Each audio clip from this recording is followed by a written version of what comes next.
Ja kun planeettamme lämpenee, alamme tuntea vaikutukset. Yksi ilmastonmuutoksen suurimmista uhreista ovat meremme. Meret säätelevät maapallon lämpötilaa ja tuottavat 50% maapallon hapesta. Ilmastonmuutos on lämmittänyt meriä, mikä vaikuttaa merielämään Fahrenheit-astetta vuodesta 1969. Vaikka lämpimämpi meri saattaa vaikuttaa houkuttelevalta rantalomailijalle, sillä on itse asiassa tuhoisia seurauksia merielämän tukemiselle. Yksi näistä seurauksista on meriveden happamoituminen, joka on suora seuraus lisääntyneestä liuenneesta hiilidioksidista. 1800-luvun lopulta lähtien meriveden pinnan happamoituminen on lisääntynyt 30%.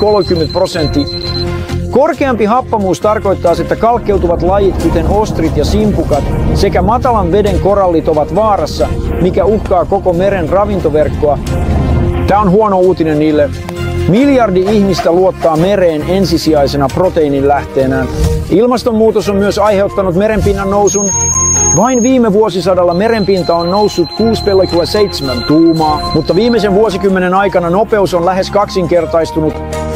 Merenpinta on noussut, koska meri lämpenee ja laajenee. Lisäksi jäätiköt ja jääpeitteet sulavat.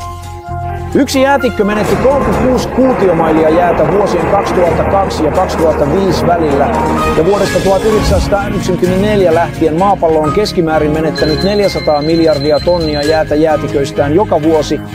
Se on kuin jääkuutio, jonka sivu on 7,5 kilometriä 4 mailia sulamassa ja virtaamassa mereen.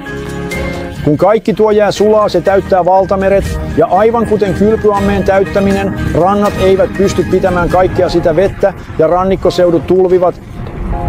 Huolestuttavat merkit ilmastonmuutoksesta ovat äärimmäisten sääilmiöiden lisääntyminen. Luonnon katastrofit, kuten tulvat, tornadoit ja tappavat helleaallot, ovat ihmisille ilmeisempiä niiden välittömän vaikutuksen vuoksi ja heidän kuvien jakamisensa mediassa. Ilmastonmuutos, kuten me sen tänään tiedämme, on muutos maan kokonaislämpötilassa, jolla on valtavia ja pysyviä seurauksia. Vaikka sen seuraukset voivat uhata planeettaa, tiedemiehet uskovat silti, että on asioita, joita voimme tehdä henkilökohtaisella tasolla auttaaksemme. Kierrätä ja käytä asioita uudelleen, kävele tai käytä julkista liikennettä päästäksesi töihin, sammuta elektroniikkasi, kun et käytä niitä.